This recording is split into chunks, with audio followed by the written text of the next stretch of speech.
மாணவர்களுக்கு இனிய வணக்கம். அடுத்து வந்து ஜியாகிரபில 7வது topic transport, communication and tourism பார்க்கலாம். ஃபர்ஸ்ட் கொஸ்டின் பாருங்க. கிழக்கு மத்திய ரயில்வேயோடைய தலைமையிடம் எங்கு அமைந்துள்ளதுன்னு கேட்கலாம். நமக்கு வந்து ஸ்கூல் புக்லேயே வந்து ரயில்வே ஜோன்ஸ் என்ன பண்ணிருப்பாங்க கொடுத்துருப்பான். ஸோ அது எல்லாமே கம்ப்ளீட்டா பார்த்துக்கோங்க. கிழக்கு மத்திய ரயில்வேயோடைய தலைமையிடம் அப்படிங்கிறது வந்து சீப்பூர் அப்படிங்கிற பகுதி. குறிப்பா வந்து பீகார் போர்ஷன்ல இருக்கக்கூடிய ஒரு இடம் தான் ஹசிப்பூர் அப்படிங்கிற ஒண்ணு. அடுத்து 2வது கொஸ்டின் பாருங்க. தகவல் தொடர்பிற்காக ஏவப்பட்ட முதல் இன்சாட் வரிசை செயற்கைக்கோள் இதுன்னு கேட்கறான். Which is the first communication satellite in INSAT சீரியஸ்ன்னு கேட்கறான். ஸோ இன்சாட் 1B அப்படிங்கிறது தகவல் தொடர்புக்காக ஃபர்ஸ்ட் நம்ம வந்து என்ன பண்ணா ஏவன ஒரு சேட்டலைட்டாக சொல்றோம். அடுத்து 3வது கொஸ்டின்.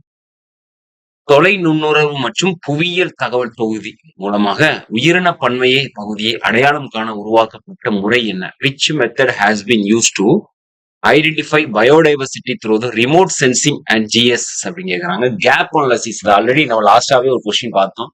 ஸோ இடைவெளி பகுப்பாய்வு முறை அப்படிங்கிற ஒண்ணுதான் யூஸ் பண்றாங்க. அடுத்து 4வது கொஸ்டின் பாருங்க.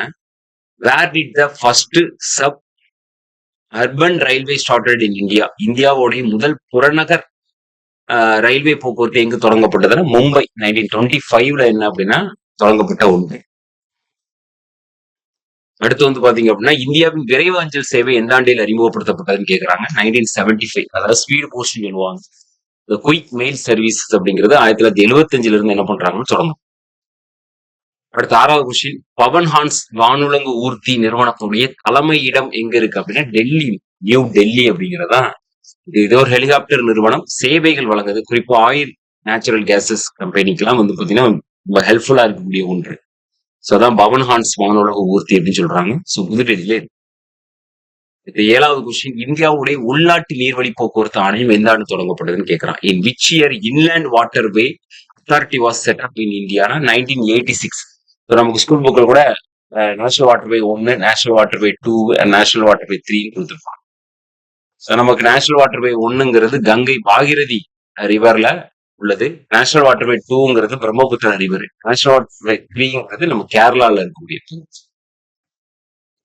ஸ்கூல் புக்ல கொடுத்த 3 இது. அதுல வந்து நேஷனல் வாட்டர் வே இன்லேண்ட் வாட்டர் வே அத்தாரிட்டிங்கிறது 1986ல தொடங்கும். பிலாஸ்பூர் அப்படிங்கிறது டேஷ் மண்டல ரயில்வேயோடைய தலைமையகம் அப்படிங்கிறாங்க. ஸோ நமக்கு வந்து தென்கிழக்கு மத்திய ரயில்வேயோடைய சவுத் ஈஸ்ட் சென்ட்ரல் ரயில்வே அப்படிங்கிறாங்க. சவுத் ஈஸ்ட் சென்ட்ரல் ரயில்வே அப்படிங்கிறது தான் பிலாஸ்பூர்.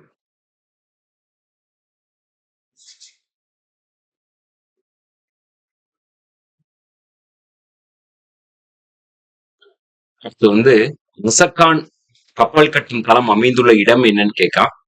ஸோ மசக்கான் அப்படின்னா மும்பைல தான் அதோடைய இந்த ஷிப்யார்டு அப்படிங்கிறது அங்கதான் இருக்கு. அதுக்கப்புறம் நமக்கு விசாகப்பட்டினம் சொல்லுவாங்க, ஆந்திர பிரதேசத்துல உள்ள இருக்கு. கொச்சின்ல வந்து பாத்தீங்கன்னா ஒரு ஷிப்யார்டு. அடுத்து வந்து 10வது கொஸ்டின். இந்தியாவின் வடகிழக்கு எல்லையோர ரயில்வேயின் தலைமையிடம் என்னன்னு கேக்குறாங்க. ஸோ கவுஹாத்திங்கிற ஒரு பிளேஸ் வடகிழக்கு எல்லையோர ரயில்வேயோட தலைமையிடம்.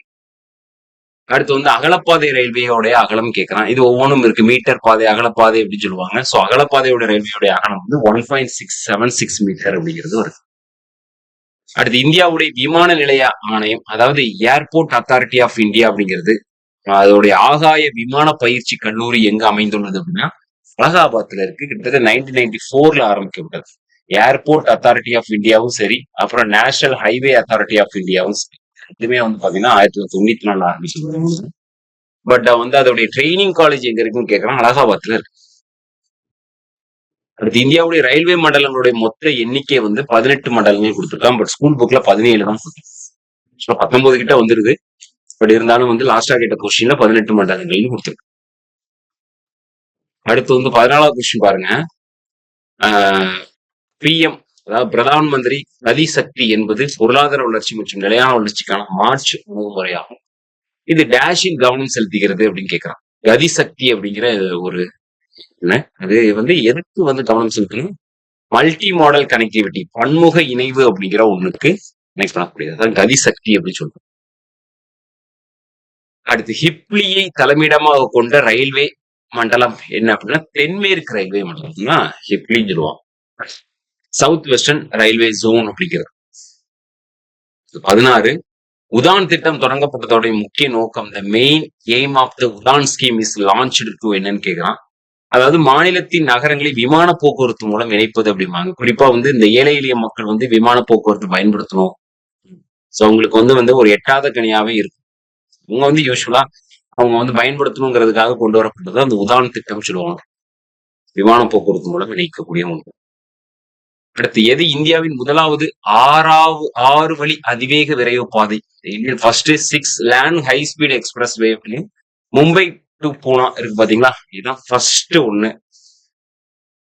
அடுத்து கொல்கத்தா டு டம்டம்னு ஒண்ணு இருக்கு. அப்புறம் கொல்கத்தா டு துர்காப்பூர் அப்படிங்கிற ஒண்ணு. இது எல்லாமே பாத்தீங்க அப்படின்னா நமக்கு இந்த எக்ஸ்பிரஸ் வே அப்படிங்கிற ஒண்ணுதான். அதுக்கு எக்ஸாம்.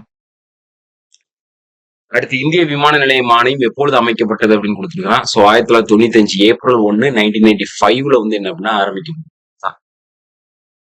ஸோ சாரி மாத்தி சொல்லிட்டேன். ஏப்ரல் 1995. ஓகேவா? 19 பாருங்க. இந்தியாவுடைய அறிமுக செயற்கைக்கோள் எது அப்படின்னு கேட்கான். Which one is the pioneer satellite of the India? Aryabhata அப்படிங்கறதான் பாத்தீங்கன்னா ஒரு அறிமுக செயற்கைக்கோளாக நமக்கு என்ன பண்ணிருக்காங்க கொடுத்துருக்காங்க. அடுத்து 20வது கொஸ்டின். தேசிய நீர்வழி நேஷனல் வாட்டர்வே 1 அப்படிங்கிறது எந்த நகரங்களை இணைக்கிறது அப்படின்னு கேட்கலாம். சோ நமக்கு வந்து அலகாபாத் அண்ட் ஹால்டியா அப்படிங்கிற பிளேஸ்.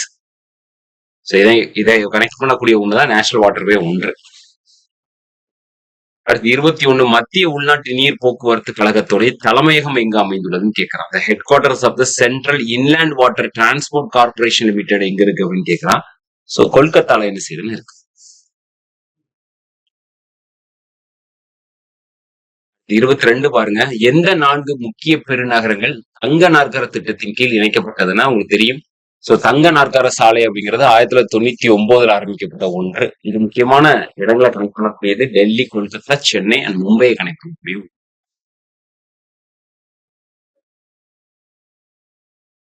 23 பாருங்க. உலகிலே அதிவேக அளவு தேயிலை உற்பத்தி செய்யும் நாடு என்ன அப்படின்னா சீனா, 2வது இந்தியா. எப்பவுமே நம்ம தேயிலை காஃபி ரெண்டுக்குமே வந்து இந்தியா 2வது பிளேஸ்.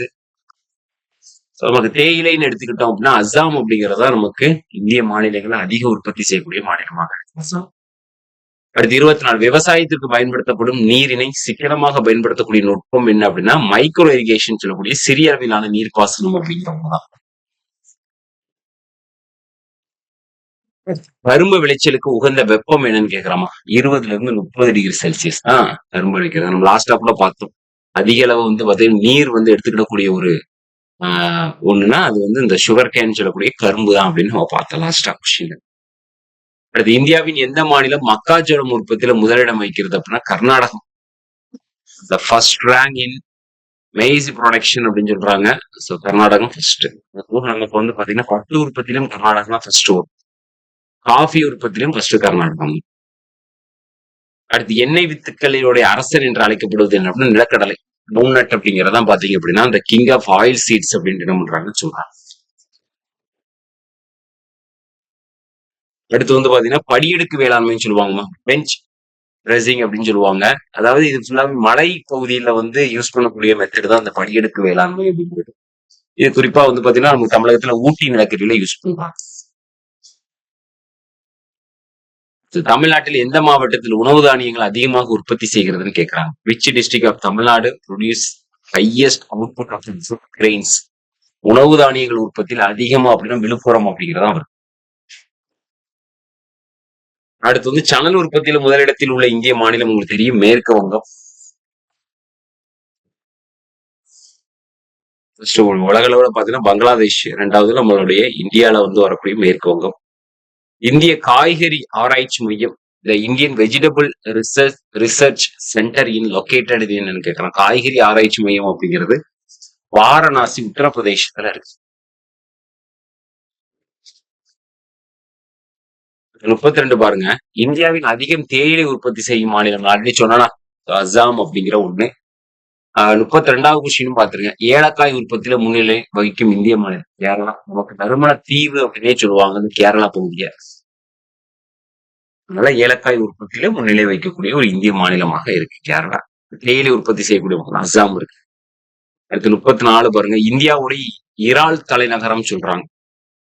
ஏன்னா நெல்லூர் அப்படிங்கிற ஒண்ணு. இறால்கள் அதிகம் பண்ணக்கூடிய ஒண்ணுதான் இந்த இறால் தலைநகரம் அழைக்கப்படுது. நெல்லூர்ங்கிற பகுதி. அடுத்து மில்லியன் கிணறுகள் திட்டம் ஆரம்பிக்கப்பட்ட ஆண்டு என்னன்னு கேட்கிறான். இந்த million well scheme was launch இந்த இயர் 1988 89 காலகட்டம். 36 பாருங்க, தமிழ்நாட்டின் மிகப்பெரிய மஞ்சள் மொத்த கொள்முதல் சந்தை உள்ள இடம். ஆனா மஞ்சள் அப்படின்னாலே உங்களுக்கு நல்லாவே தெரியும், ஈரோடு அப்படிங்கறதா மெயினான ஒரு பிளேஸ். அதான் கொள்முதல் சந்தைங்கிறது ஈரோட்ல தான் இருக்கு. அடுத்து தமிழ்நாட்டில் பொதுவாக அதிக பாசனத்திற்கு பயன்படுத்தப்படுபவை என்ன அப்படின்னா நமக்கு வந்து என்னது வாய்க்கால். காணல் அப்படின்னு சொல்லக்கூடிய அந்த வாய்க்கால் இதுதான் வந்து பாத்தீங்கன்னா அதிகமா பயன்படுத்துறாங்க நமக்கு இரிகேஷனுக்காக தமிழ்நாட்டுல. ஆக்சுவலா இந்தியாவில எடுத்துக்கிட்டோம் அப்படின்னா கிணற்று பாசனம் சொல்லக்கூடிய வெல் இரிகேஷன் சொல்லுவாங்க. சோ அது வந்து அதிகமா இருக்கும். ஓகேவா? தமிழ்நாட்டுல வந்து பாத்தீங்க அப்படின்னா கேட்கப்படக்கூடியது இந்த அடுத்த டாபிக் நம்ம என்ன செய்யலாம்னு பார்க்கலாம்.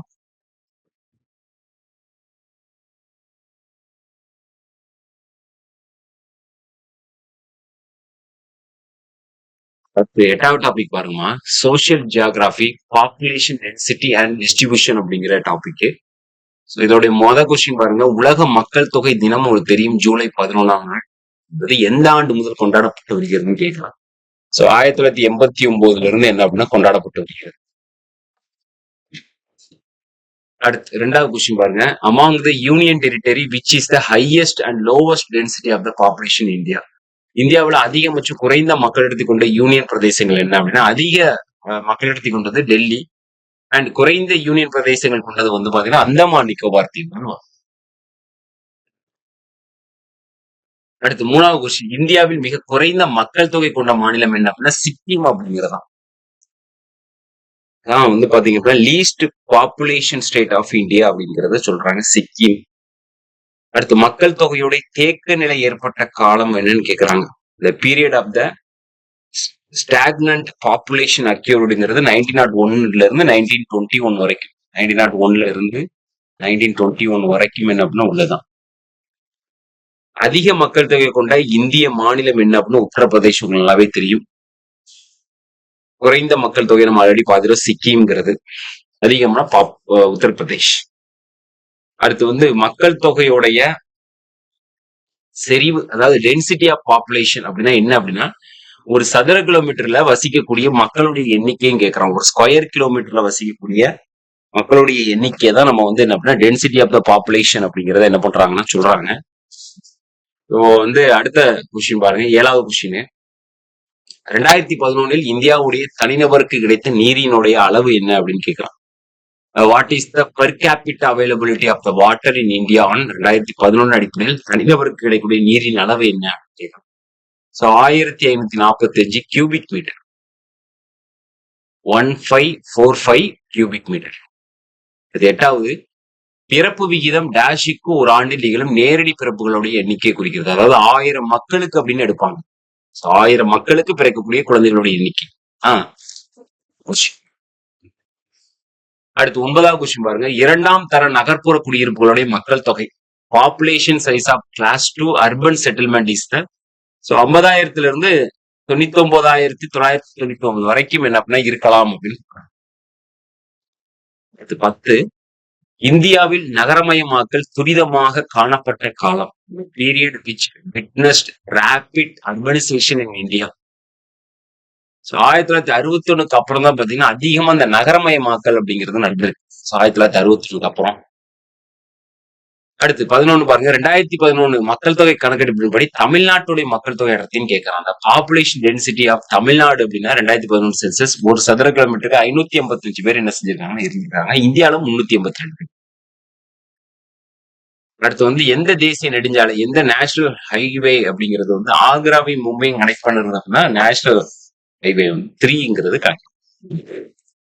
நமக்கு வந்து பாத்தீங்கன்னா இந்தியாவில வந்து லென்த்தான இந்த நேஷனல் ஹைவே அப்படின்னா NH 44 சொல்லுவாங்க. ஓகேவா? இதுவே குறைவுனா NH 47A அப்படிம்பாங்க.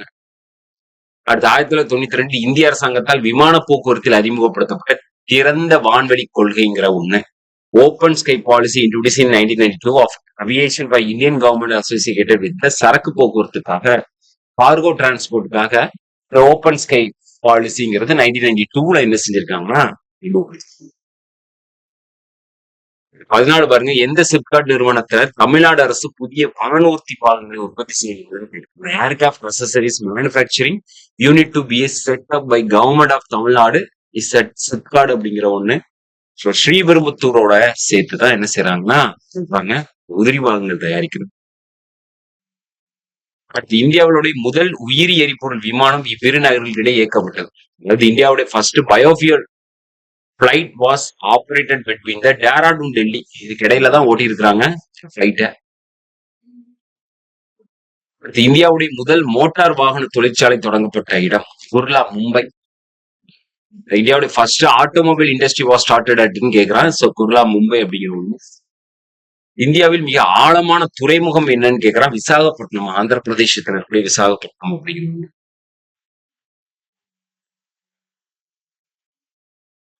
அடுத்து வந்து எந்த இரு நகர்களுக்கிடையே 8 வழி பசுமை சாலை அப்படிங்கிறாங்க கிரீன் ரோடு அமைக்க திட்டப்பட்டுள்ள சேலம் டு சென்னை. அதான் வந்து பாத்தீங்கன்னா இந்த 8 வே கிரீன் ரோடு அப்படிங்கிறது அமைக்கப்பட்டிருக்கு. சேலம் டு சென்னை அமைக்க ரெடி பண்றாங்க. 19 நம் நாட்டில் வந்து குறைந்த செலவு மற்றும் அனைவராலும் பயன்படுத்தக்கூடிய போக்குவரத்துங்கிறது ரயில்வே போக்குவரத்து தான். அதாவது காஸ்ட் எஃபிஷியண்டா இருக்கக்கூடியது most popular mode of the transport in our country அப்படின்னு நமக்கு ரயில்வே போக்குவரத்து. அது 20 தென் மத்திய ரயில்வேயோடைய தலைமையகம் எங்க உள்ளது? நமக்கு வந்து தென் மத்திய கேட்கலாம். இதுவே சவுத் அப்படின்னு கேட்டாங்கன்னா சென்னை. இது சவுத் சென்டர்னு கேட்கறான். சோ செகந்திராபாத் அப்படிங்கிற ஒண்ணு ஆந்திர பிரதேசத்துல இருக்கு. அடுத்து வந்து பாத்தீங்கன்னா 21 உலகின் மிக நீளமான ரயில்வே பாதை நடைமேடை எங்க உள்ளது அப்படின்னா கோரக்பூர் அப்படிங்கிற ஒரு பகுதியில தான். So largest railway station platform அப்படிங்கிறது அங்கதான் இருக்கு. அடுத்து இந்தியாவினுடைய நீளமான தேசிய நெடுஞ்சாலை என்னன்னு கேட்கறான். Which is the longest national highway of the India. தப்பா கொடுத்துருக்கான். என்கேஜ் 44ங்கிறதான் பாத்தீங்கன்னா லாங்கஸ்டான ஒண்ணு. சரியா?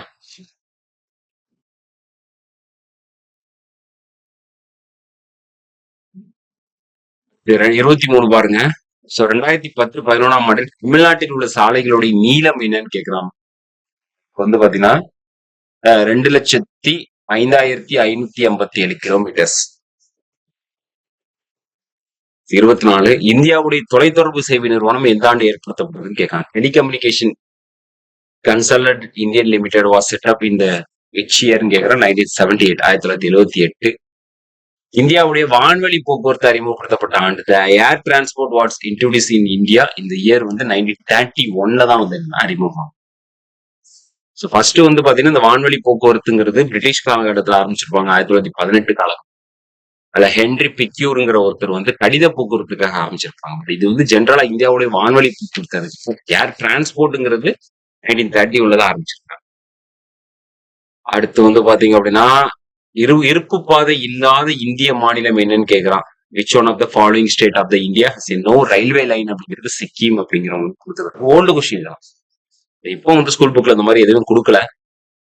முன்னாடியாவது ரயில்வே இதே இல்லாத ஒண்ணு மேகாலயான்னு சொல்லியிருப்பான். பாக்ஸ்ல கொடுத்துருப்பான். பட் அதெல்லாம் இப்ப எடுத்து 27 பாருங்க. இந்தியாவுடைய தொலைபேசி தொழிற்சாலை எங்க உள்ளது? இந்தியனுடைய டெலிபோன் இண்டஸ்ட்ரீஸ் அப்படிங்கிறது எங்க இருக்கு அப்படின்னா பெங்களூர் அப்படிங்கிற 28 இவற்றில் இந்தியாவின் முதலாக தந்தி தொடர்பு நிறுவப்பட்ட இடங்கள் என்னன்னு கேட்கிறான். Which of the following places was the first telegraphic line of the Indian settlement? எந்தெந்த இடத்துல தந்தி தொடர்பு நிறுவனம்னா கொல்கத்தா. அடுத்து வந்து டைமண்ட் ஹார்பர் அப்படிங்கிறது தான் முதலாக தந்தி தொடர்பு நிறுவப்பட்ட இடங்களாக சொல்லப்படுது. 29 பாருங்க. சந்திராயன் ராக்கெட்டை விண்ணுக்கு அனுப்பி செயல் திட்ட இயக்குனர் தமிழகத்தை சார்ந்தவர். அவர் யாருன்னு கேட்போம். மயில்சாமி அண்ணாதுரை அப்படின்னா. அடுத்து 30 இந்திய அளவில் சென்னை நகரம் மெட்ரோ ரயில் சேவை கொண்ட டேஷ் அப்படின்னா 6வது நகரமாக என்ன செய்யும்? மெட்ரோ ரயில்வே ஸ்டேஷன் கொண்ட சென்னை வந்து பாத்தீங்கன்னா 6வது. ஆண்டுதோறும் எந்த மாதத்தின் முதல் வாரம் சாலை பாதுகாப்பு வாரமாக அப்படின்னா ஜனவரி அப்படிங்கிறது தான். First week of the which month அப்படிங்கிறதா ஜனவரி. Celebrate the every year road சேஃப்டிக்காக. மிக குறைந்த நீளமுடைய தேசிய நெடுஞ்சாலை அப்படிங்கிறது NH-47A ஒண்ணு கேரளால இருக்கு. அடுத்து 33 இந்தியாவின் முதல் ரயில் நிலையம் பார்வையற்றவர்களை எளிமையாக பயன்படுத்திய விதத்தில் அமைந்துள்ளதுன்னா மைசூர் ரயில்வே ஸ்டேஷன் நமக்கு வந்து பாத்தீங்க அப்படின்னா the challenged friendly station in India first visually challenged. அது 34 சூரியனின் நிறமண்டலம் மற்றும் மீவெளி படலங்கள் பற்றி ஆராய்வதற்காக அர்ப்பணிக்கப்பட்டுள்ள முதல் இந்திய அறிவியல் திட்டப்பணி என்னன்னு கேட்கலாம். Indian first dedicated scientific mission to study the outermost layer and the chromosphere of sun அப்படிங்கிறாங்க. ஆதித்யா அப்படிங்கிற ஒண்ணு. ஸோ சூரியன் வந்துட்டாலே மேக்சிமம் இந்த ஆதித்யாங்கிற வார்த்தையை வச்சுக்கோங்க. உள்நாட்டு நீர்வழி தடங்களை விரிவாக்க தொடங்கப்பட்ட திட்டம் என்ன அப்படின்னா ஜல் மார்க் விகாஷ் திட்டம் அப்படிங்கிறாங்க. The expansion of inland waterway was initiated under the இது ஒரு ப்ராஜெக்ட். அடுத்த டாபிக் பார்க்கலாம். ஸோ 9வது டாபிக் பாருங்க. நமக்கு வந்து பாத்தீங்கன்னா மேஜர் ட்ரைபல்ஸ் பத்தியும் அண்ட் லிங்குவிஸ்டிக் குரூப்ஸ் பத்தியும் பார்க்கலாம். ஃபர்ஸ்ட் கொஸ்டின் பாத்தீங்க அப்படின்னா மனித சமூகங்களுடைய பரவலும் சமூகங்களுடைய புவியியல் சூழலும் குறித்து ஒரு படிப்பு என்னன்னு கேட்கலாம். deals with the distribution of human communities and earth in relations to their geographical environment. அதாவது மானுடவியல் புவியியல் சொல்லுவாங்க. ஆந்த்ரோபோ ஜியோகிராபி அப்படிங்கிறதா அதை பத்தி படிக்கக்கூடிய ஒரு படிப்பு. அடுத்து 2011ஆம் ஆண்டு மக்கள் தொகை கணக்கெடுப்பின்படி இந்தியாவுடைய மொத்த மக்கள் தொகையில் பழங்குடி மக்கள் மட்டும் -% உள்ளனர். 8.6 இந்த டோட்டல் பாப்புலேஷன்ல 8.6% வந்து என்னன்னா ட்ரைபல்ஸ் பீப்புள் இருக்கக்கூடிய. அடுத்து இந்தியாவில் எந்த வகையான மனித இனத்தருக்கு தடித்த உதடுகள் காணப்படுகிறதுன்னு கேட்கறாங்க. ஆஸ்ட்ரோலாய்டுகள் அண்ட் நீக்ராய்டுகள் ரெண்டு பேருக்குமே அப்படிதான் இருக்கும் அப்படிங்கிறாங்க. அடுத்து 4வது கொஸ்டின் பாருங்க. வட திராவிட மொழி குழு எது அப்படின்னு கேட்கறாங்க. Which is the north Dravidan linguistic group அப்படின்னா மால்டோ அண்ட் குரூப் ராக்குயி அப்படிங்கிற ஒண்ணு. 5வது கொஸ்டின் இந்திய பழங்குடியினர் வகைகளினுடைய எந்த பழங்குடிகள் ஆப்கான் மற்றும் பனூஸ் மாமி இடம் பெறும் துருக்கோ ஈரானியன் பழங்குடிகள் அப்படிங்கிற ஒண்ணு. அடுத்த 6வது கொஸ்டின் இந்தியாவுடைய கோட் மல்ஸ் பழங்குடியினர் எங்கே வாழ்கின்றன கேட்கலாம். வேர் கோட் மல்ஸ் ட்ரைப்ஸ் லைவ் இன் இந்தியா அப்படின்னு கேட்டா ஒரிசா பகுதியில தான் என்ன பண்றாங்க இந்தியாவுடைய கோட் மல்ஸ் பகுதியினர்கள் இருக்கிறாங்க. 7வது கொஸ்டின் மனிதனின் தடயங்கள் முதலில் இந்தியாவில் எங்கு கண்டெடுக்கப்பட்டது. First traces of the human being in India founded in the Deccan பிளேஸ்ல தான் வந்து என்ன பண்ணிருக்காங்க அப்படின்னா மனித தடயங்களை ஃபர்ஸ்ட் கண்டுபிடிச்சிருக்காங்க. அடுத்து பஞ்சாபி மொழியுடன் டேஷ் நெருங்கிய தொடர்பு உள்ளது. ஹிந்தி மற்றும் உருது அப்படிங்கிறது நெருங்கிய தொடர்பு உள்ளதுன்னு கொடுத்துருக்காங்க. அடுத்து உத்தரப்பிரதேசம் மற்றும் உத்தரகாண்டோடைய மிக முக்கியமான பழங்குடியினர்கள். Most important schedule tribes and Uttar Pradesh and Uttarakhand Tharus அப்படிங்கிற பழங்குடியினர்களை சொல்லுது. 10 கவாமஸ் வினினால்ஸ் மற்றும் கேமமஸ் இனங்களை கொண்ட இந்தியாவின் பூக்கடை பகுதி அப்படின்னு என்னன்னு கேட்கிறான். சுத்தான பிரதேசம் அப்படிங்கிறது டெக்கான் ரீஜியன் சைடு. 11 சர் பெர்பஸ் ரிஸ்லி இந்திய இனங்களை டேஷ் வகையாக பிரிக்கிறார். இந்த டைப்ல பிரிக்கிறார் அப்படின்னா ஒரு 7 வகையாக என்ன செய்யறாங்க பிரிக்கிறார். அடுத்து யானடி என்னும் இந்திய பழங்குடி இன மக்கள் வாழும் மாநிலம் என்னன்னு கேட்கிறான். ஆந்திர பிரதேஷ் அப்படிங்கிற ஒண்ணு. அடுத்து 13 நாகாலாந்து மற்றும் மேகாலயா மாநிலங்களில் அதிக அளவில் பெற்றுள்ள மனித இனத்துடைய பிரிவு என்ன. மேகாலயா நாகாலாந்து மங்கோலிய இனம்.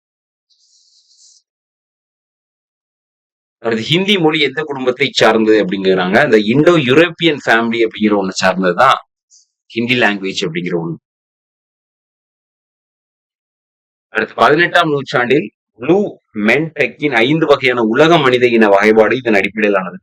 இதை பொறுத்த இந்த ஸ்கின் கலரை பொறுத்து தான் என்ன செஞ்சிருக்காங்க. இந்த 18th செஞ்சுரியில வந்து பாத்தீங்க அப்படின்னா இந்த 5 மெயின் ரேசஸ் அப்படிங்கிறத கிளாசிஃபை பண்ணியிருக்காங்க. அடுத்து 16 பாருங்க. 1961 மக்கள் தொகை கணக்கெடுப்பின்படி இந்தியாவில் பேசப்படும் மொத்த மொழிகளுடைய எண்ணிக்கை என்னன்னு கேட்கலாம். சோ 1187 187 அப்படிங்கிறது தான் கரெக்ட். 17 பட்டியல் பழங்குடியின மக்கள் அதிக சதவீதத்தில் காணப்படும் மாநிலம். The highest percentage of the scheduled tribe population is found in the state union territory. So அப்போ வந்து பாத்தீங்கன்னா லட்சத்தீவு அப்படிங்கறதான் அதிக சதவீதத்துல ட்ரைபல்ஸ் பீப்புள் காணப்படக்கூடிய ஒன்று. யூனியன் பிரதேசத்துல கேட்கறான். அடுத்து இந்தியாவில் பழமையான குடிமக்கள் என கருதப்படுபவர்கள் யார் அப்படின்னு கேட்கறாங்க. Oldest inhabitant of India are consider to be the நீக்ரோக்கள் அப்படிங்கிறவங்க தான் இருக்கிறதுல இந்தியாவில மிக பழமையான பழங்குடிகள்.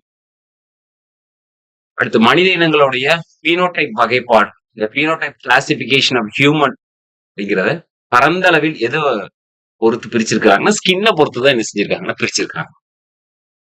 அடுத்து 2001ஆம் ஆண்டு மக்கள் தொகை கணக்கெடுப்பின்படி இந்தியாவில் மிக குறைந்த மக்கள் அடர்த்தியான 13 நபர்கள் ஒரு சதுர கிலோமீட்டருக்கு. அப்போ இருக்கிறதுல இந்தியாவில மிக குறைந்த மக்கள் அடர்த்தி கொண்டது வந்து அருணாச்சல பிரதேஷ். நம்ம மலைப்பாங்கான பகுதியில மக்கள் அந்த அளவு வசிக்க மாட்டாங்க. அடுத்து 21 எந்த மாநிலங்களுடைய பழங்குடியினர்கள் பட்டியலிடப்படவில்லைன்னு கேட்கிறோம். Name of the state no tribes have been scheduled கேட்கிறோம். பஞ்சாப் ஹரியானா மட்டும் தான் பழங்குடியினர்களை பட்டியலிடாம வச்சிருக்கிறாங்க. அடுத்து பழங்குடி சமூகத்திற்கு திருமணம் என்பது என்னன்னு கேட்கறாங்க. ஃபார் ட்ரைபல் சொசைட்டி மேரேஜ் அப்படிங்கிறது என்னன்னா ஒரு கான்ட்ராக்ட் மாதிரி, ஒரு ஒப்பந்தம் மாதிரி தான். இது 2011ஆம் ஆண்டில் இந்தியாவின் மக்கள் தொகையுடைய மகளிர் பட்ச விகிதம் என்னன்னு கேட்க 65.5% தான். 23 question. What is the literacy rate of the female population in இந்தியான்னு கேட்கறாங்க. 2011 சென்சஸ் 65.5%. 24 எந்த மாநிலம் குறைந்த கல்வியறிவு விகிதம் பெற்றுள்ளதுன்னு கேட்கிறான். பீகார் அப்படிங்கிறதா லோவஸ்ட் லெவல் லிட்ரேசி அப்படிங்கிற ஒண்ணு. 25 2011 மக்கள் தொகை கணக்கெடுப்பின்படி தமிழ்நாட்டின் நகர்ப்புற மக்கள் தொகையோட இது கேட்கலாம். 2011 census the total urban population in the state of தமிழ்நாட்டில் கேட்கலாம். 34.95 மில்லியன் அப்படிங்கிறது தான் நமக்கு வந்து அர்பன் பகுதியில இருக்கக்கூடிய 4.95 மில்லியன். அடுத்து வந்து 2018 கணக்கெடுப்பின் மொத்த தொகையில் ஊரகத்தில் வாழும் மக்கள் தொகை சதவீதம் என்னன்னு கேட்கலாம். What percentage of the total population live in rural area. 2011 சென்சஸ்ல வந்து பாத்தீங்கன்னா 70% தான் ரூரல்ல இருக்கிறாங்க. 27 பாருங்க. பஞ்சாப் எந்த நாட்டுப்புற கலையுடைய உறைவிடம் அப்படின்னு கேட்கறாங்க. பங்காரா அப்படிங்கிற ஒரு பஞ்சாப்ல இருக்கக்கூடிய ஒரு ஃபோக் டான்ஸ் அப்படின்னு சொல்லுவாங்க. 28 தமிழ்நாட்டில் எந்த மாவட்டம் குறைந்த அளவு கல்வியறிவு விகிதத்தை பெற்றுள்ளதுன்னு கேட்கறாங்க. தருமபுரி அப்படிங்கிறதா லோவஸ்ட் லிட்ரேசி ரேட்டை கொண்டது. 29 இந்தியாவுடைய சராசரி மக்களிடத்தை விட அதிக மக்களிடத்தை கொண்ட மாநிலத்தை அடையாளம் காணுங்க. கோவா வந்து higher than the average population of density of India.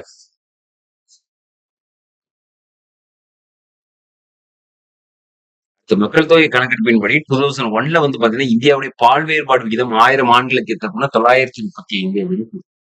2001லமா சரியா 2001ல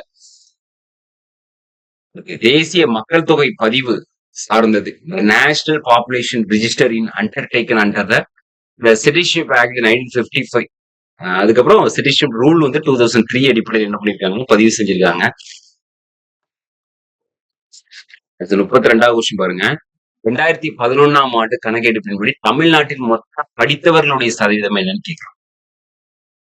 2011ல total literacy rate of Tamil Nadu அப்படின்னா 80.33%. அடுத்து வந்து 33 2011ஆம் ஆண்டு மக்கள் தொகை கணக்கெடுப்பு பின்னொரு சில எது சரியானதுன்னு கேட்கலாம். 2011 அடிப்படையில் பாப்புலேஷன் சென்சஸ் நமக்கு வந்து 1000 ஆண்களுக்கு 940 பெண்கள் அப்படிங்கறதான் இருக்கிறாங்க. ஆவரேஜா இந்தியால பாலின விகிதம் அப்படிங்கிற ஒண்ணு. இந்திய அளவில் தமிழக மக்கள் தொகையுடைய எந்த நிலையில் உள்ளது அப்படின்னா 6th பொசிஷன்ல வந்து பாத்தீங்கன்னா இருக்கு. அதிகமா ஃபர்ஸ்ட் உத்தரப்பிரதேஷ் 6வது பிளேஸ்ல இருக்கு. அடுத்து 10வது டாபிக் பார்க்கலாம். டிசாஸ்டர் மேனேஜ்மெண்ட் அப்படிங்கிற ஒரு டாபிக்ல ஃபர்ஸ்ட் கொஸ்டின் பாருங்க. விழு மூலிக்குள் பிடித்துக்குள் டிராப் கவர் ஹோல்ட். ஸோ இது வந்து எதற்கான ஒத்திகை அப்படின்னு கேட்கலாம். நிலநடுக்கத்திற்கான ஒரு ஒத்திகை தான் இது. ஸோ அடுத்த கொஸ்டின் பாருங்க. 2வது கொஸ்டின். இந்தியாவில் 59% நிலப்பரப்பு நில அதிர்வு அபாயத்திற்கு ஆளாகிறது. மொத்த புவியியல் பகுதியில் 5% வெள்ளத்தால் பாதிக்கப்படும். மொத்த நிலப்பரப்பில் 8% சூறாவளி ஆகிறது. மொத்த சாகுபடி பரப்பில் எத்தனை சதவீதம் வறட்சியால் பாதிக்கப்படும் அப்படின்னா 68% அப்படிங்கிறது கொடுக்குறாங்க. அடுத்து 3வது கொஸ்டின். 2004 சுனாமியின் போது தமிழகத்தில் உள்ள நலுவேதபதி கிராமம் பெரும் பேரழிவில் இருந்து எவ்வாறு தப்பித்தது அப்படின்னு கேக்குறாங்க. சோ அதற்கு காரணம் வந்து பாத்தீங்க அப்படின்னா forest created by the state government, மாநில அரசால் வளர்க்கப்பட்ட காடுகளாலதான் என்ன அப்படின்னா அந்த கிராமம் என்ன செய்யுது அப்படின்னா தப்பிட்டு 2004ல தமிழகத்தில் இருக்கக்கூடிய நலுவேதபதி அப்படிங்கிற ஒரு வில்லேஜ். அடுத்து 4வது கொஸ்டின், பாதிக்கப்பட்டவர்களுடைய தேவைகள் மற்றும் ஏற்பாடுகளை பூர்த்தி செய்யப்படுவதையும் துன்பங்கள் குறைக்கப்படுவதையும் உறுதி செய்ய எடுக்கப்படும் நடவடிக்கை என்ன அப்படின்னா எமர்ஜென்சி ரெஸ்பான்ஸ் ஆக்டிவிட்டிஸ் அப்படிங்கிற ஒண்ணுதான். அடுத்து வந்து யாரால் தேசிய புலம்பெயர் தகவல் அமைப்பு உருவாக்கப்பட்டது? நேஷனல் மைக்ரன்ட் இன்ஃபர்மேஷன் சிஸ்டம் அப்படிங்கிறது தேசிய பேரிடர் மேலாண்மை ஆணையத்தான நேஷனல் டிசாஸ்டர் மேனேஜ்மெண்ட் அத்தாரிட்டி அப்படிங்கிறதுனாலதான் அதை என்ன செய்யறாங்க, உருவாக்குறாங்க இந்த இன்ஃபர்மேஷன் சிஸ்டத்தை. அடுத்து 6வது கொஸ்டின், வெள்ளப்பெருக்கில் டேஷ் செறிவு அதிகமாக உள்ளது அப்படின்னு கேட்கிறான். சோ நமக்கு வந்து வண்டல் மண், ஏன்னா ஆறு அப்படின்னு ஒரு ஒரு விஷயத்தோட தொடர்புடையது அப்படின்னாலே அது நமக்கு வந்து இந்த அலுவேல் சாயில்னு சொல்லக்கூடிய வண்டல் மண் தான். வெள்ளப்பெருக்கும் அப்படிங்கிறதும் இந்த வண்டல் மண்ணோடைய அந்த செறிவு அதிகமாக இருக்கக்கூடிய ஒரு பிளேஸ்ல தான் இருக்கும். அடுத்து 7வது, இந்திய அரசாங்கத்தோட எந்த நிறுவனம் எந்த நாட்டில் ஏற்படும் நில அதிர்வுகளை கண்காணிக்கிறதுன்னு கேட்கிறாங்க. Nodal agency responsible for monitoring seismic activities in and around the one country. அதாவது இந்தியன் மெட்ராலஜிக்கல் டிபார்ட்மெண்ட், இந்திய வானிலை ஆய்வு மையம் அப்படிங்கிறதோட தான் கண்காணிக்கக்கூடிய ஒன்று. அடுத்து 8 பாருங்க, தேசிய பேரிடர் மேலாண்மை ஆணையத்தின் தலைவர் யாருன்னு கேட்கலாம். Chairperson of national disaster management authority யாரு? பிரைம் மினிஸ்டர், நம்மளுடைய பிரதம மந்திரி அப்படிங்கிற ஒருத்தர் தான். அடுத்து வந்து பால்மர் குறியீடு எந்த ஒரு இயற்கை சீற்றத்தோடு தொடர்புடையது? Palmer index is associated with natural disaster அப்படிங்கிறது கட்சி அப்படிங்கிற,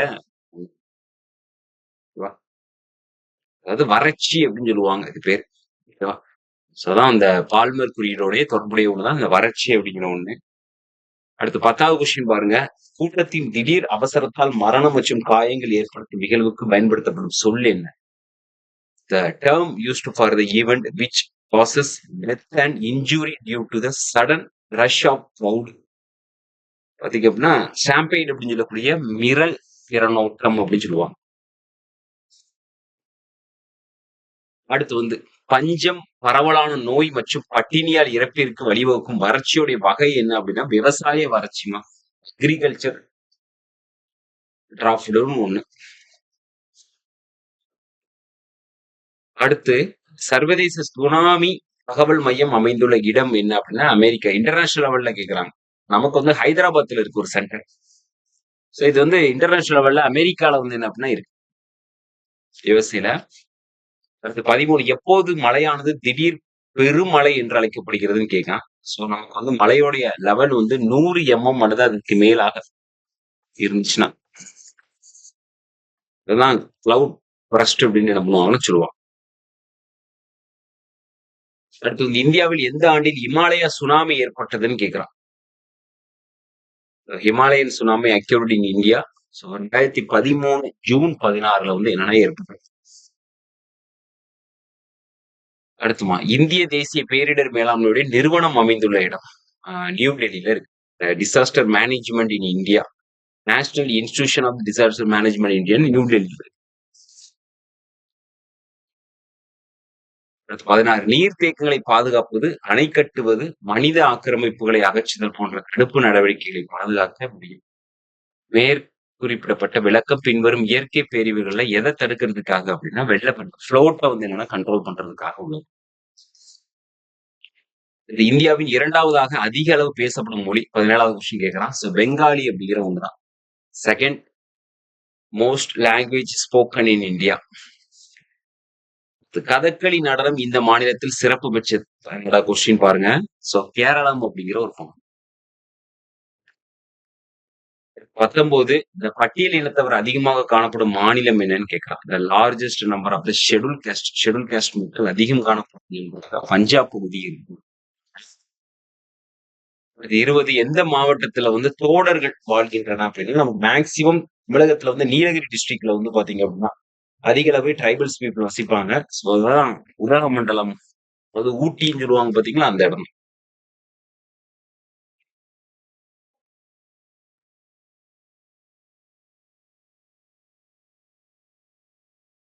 அடுத்து வந்து 11வது டாபிக் பாருங்க. இதுல என்ன குடுக்குறான் அப்படின்னா, environmental pollution reason the prevention measures climate change and green energy அப்படின்னு குடுக்குறான். கொஸ்டின் பாருங்க. மரபுசாரா புதுப்பிக்கப்பட்ட ஆற்றல் மற்றும் புதுப்பிக்க இயலாத ஆற்றல் வளங்கள் எந்த அமைச்சகத்தின் கீழ் வரும் கேட்கிறான். The non-renewable resources of energy and renewable sources of energy come under the Ministry of the Environmental Forest Climate Change GOI அப்படிங்கிற ஒரு கீழே தான் என்ன அப்படின்னா வருது. அடுத்து இந்தியாவோட எந்த மாநிலத்தில் அதிக எண்ணிக்கையில் உயிரி வாயு உற்பத்தி ஆலைகள் அமைந்துள்ளது? Which Indian state has largest number of the biogas plant அப்படிங்கிறது மகாராஷ்டிரால வந்து பாத்தீங்க அப்படின்னா அதிகமாக இருக்கு அப்படின்னு கொடுக்குறாங்க. சரியா? அடுத்து புவி வெப்ப சக்தி உற்பத்தி செய்யப்படும் இடம். The geothermal energy is produced by என்ன அப்படின்னா புகா பள்ளத்தாக்குங்கிற ஒரு பகுதியில தான் என்ன அப்படின்னா இந்த புவி வெப்ப சக்திங்கிறது உற்பத்தி செய்யும்.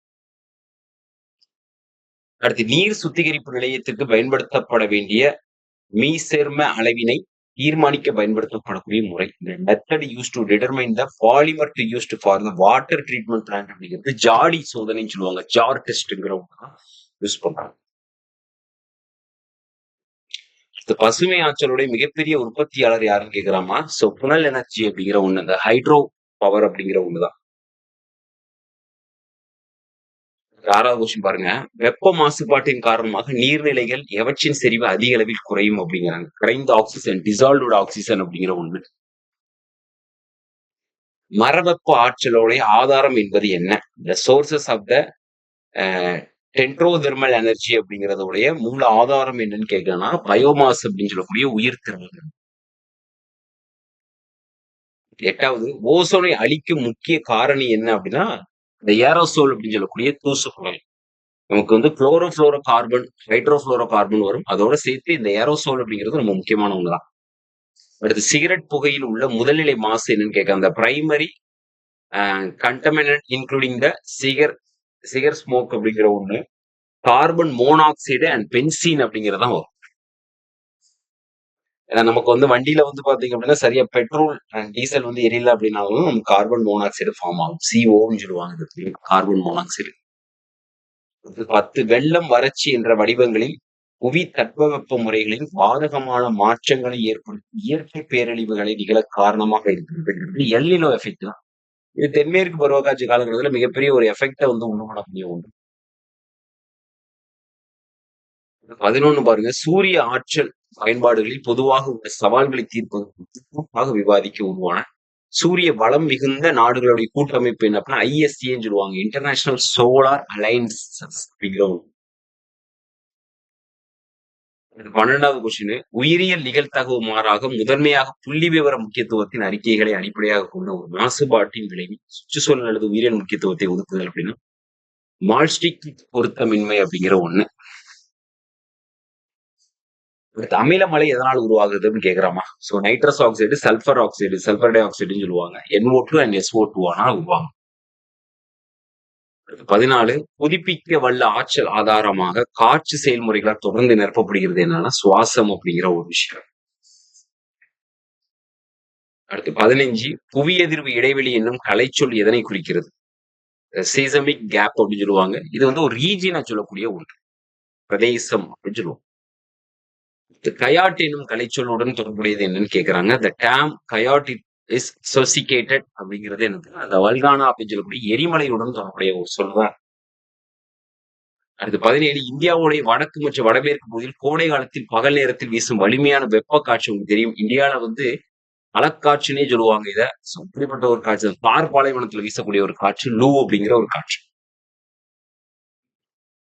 அடுத்து 18 உபயாயன வறண்ட கோடை பருவ காலநிலை இவ்வாறு வைக்கப்படுகிறது. The subtropical dry summer climate is otherwise known as ன்னு கேட்கலாம். நமக்கு மத்திய தரைக்கடல் காலநிலை அப்படிங்கிற ஒன்றுதான் உருவாகுது. அடுத்து 19 வானிலை அடுக்கு என்று அழைக்கப்படுவது வெதர் ஸ்பேர்னு சொல்றாங்க. ட்ரோபோஸ்பியர் அப்படிங்கிற ஒன்று. இதெல்லாம் லாஸ்டாவே பார்த்தோம். அடுத்து வந்து ட்விஸ்டர்ஸ் அப்படின்னு சொல்லக்கூடியது எவ்வாறு அறியப்படுகிறது அப்படின்னா டொர்னாடோ அப்படின்ட்டு என்ன பண்ணுவாங்கன்னா சொல்லுவாங்க. அடுத்து ஸ்ட்ரெஸ்ட்ரோம் என்பது இதனுடன் தொடர்புடையது அப்படின்னா லேண்ட்ஸ்லைட்மா, நிலச்சரிவுடன் தொடர்புடையது அந்த ஸ்ட்ரெஸ்ட்ரோம் அப்படிங்கிற ஒன்று. அடுத்து நிலநடுக்கத்தின் போது மிக குறைவாக பாதிப்பு ஏற்படும் மண்டலத்தில் இருக்கும் பகுதி அப்படின்னா நம்ம டெக்கான் பிளாட்டியூங்கிற பகுதி தான் கொஞ்சம் பாதிப்பு இல்லாமல் இருக்கும் அப்படின்னு. சீஸ்மோகிராஃப் என்ற நுண்கருவி இவற்றை அளக்க பயன்படுகிறது. இந்த சீஸ்மோகிராஃபிக் இன்ஸ்ட்ருமெண்ட் யூஸ் டு ஃபைண்ட் என்ன அப்படின்னா எர்த்குவைக் அப்படிங்கிற ஒன்று. நில அதிர்வு தீவிரத்தை அளக்க ரிக்டர் அளவுகோலுடைய கொடுக்கப்பட்டுள்ள எண்களுடைய தொடர் அப்படின்னா 0 to 9 வரை அப்படின்னு. இந்திய அரசினால் தேசிய வெள்ளக்குழு அமைக்கப்பட்ட ஆண்டு என்னன்னு கேக்குறது. National commission on flood was by the government of India அப்படிங்கிறது. சோ இதுக்காக ஒரு கமிஷன், ஃப்ளோட்டுக்காக ஒரு நேஷனல் கமிஷன் அமைச்சிருக்கிறாங்க கவர்மெண்ட் ஆஃப் இந்தியா. எந்த வருஷம்னா 1976 1976ல. அடுத்து நிலநடுக்கத்தை அளக்க பயன்படும் ரிக்டர் அளவுகோலை வடிவமைத்தவர் யாருன்னா சார்லஸ் ரிச்சர் அப்படிங்கிற ஒருத்தர் தான். 27 அயனமண்டல சூறாவளியால் மிகவும் அதிகமாக பாதிக்கப்படும் மாநிலங்களுடைய பெயர்கள் என்ன? Name of the state which are highly affected by the tropical cyclone அப்படிங்கிறது ஒடிசா அண்ட் ஆந்திர பிரதேஷ் அப்படிங்கிற ஒரு. 28 பாருங்க, எரிமலை வாய் என்று அழைக்கப்படக்கூடியது என்னன்னு வெண்ட் அப்படிங்கறதான் சொல்லுவாங்க இங்கிலீஷ்ல பேரு. அடுத்து ஹரிக்கேன்கள் அதிகம் தோன்றும் கடல் எதுன்னு கேக்குறாங்க. அட்லாண்டிக் ஓஷன் தான் பாத்தீங்க அப்படின்னா அதிக அளவுக்கு வந்து பாத்தீங்க அப்படின்னா இந்த ஹரிக்கேன் அப்படின்னு சொல்லக்கூடிய ஒன்று உருவாகுது. அதாவது புயல் சூறாவளின்னு சொல்லுவாங்கல்ல. அடுத்து IUCCA உடைய விரிவாக்கம் என்ன? ஸ்டாண்ட்ஸ் ஃபார் என்ன? Inter university centre for astronomy and astrophysics அப்படிங்கிற ஒன்று. Inter university centre for astronomy astrophysics அப்படிங்கிற ஒன்று.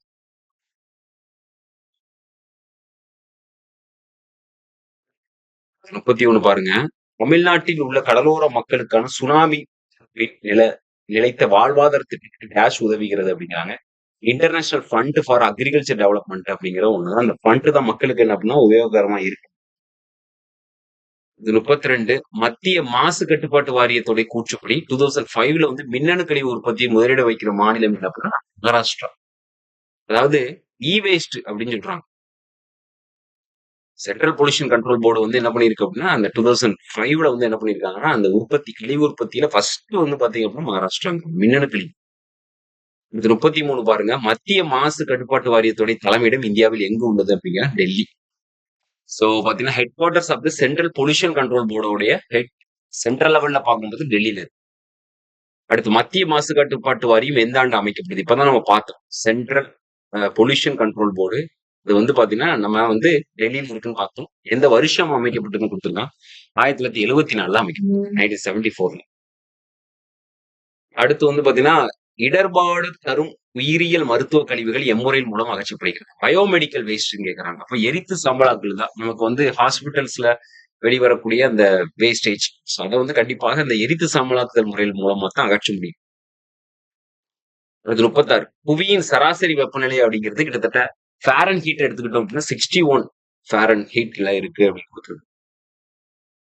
ஒவ்வொரு ஆண்டும் கடல் மட்டம் எவ்வளவு அதிகரிக்கிறது அப்படின்னு கேட்கிறான். 3.16 அப்படிங்கிற ஒன்று mm. அடுத்து ஓசோன் அழிவினை அதிக அளவில் உருவாக்கும் வாயு என்னன்னு கேட்க அதை நம்ம பார்த்தோம். குளோரோ கார்பன் அதோட சேர்த்து ஏரோஃப்ளோர் அப்படின்னு ஒண்ணும் பார்த்தோம். அடுத்து வந்து பாத்தீங்கன்னா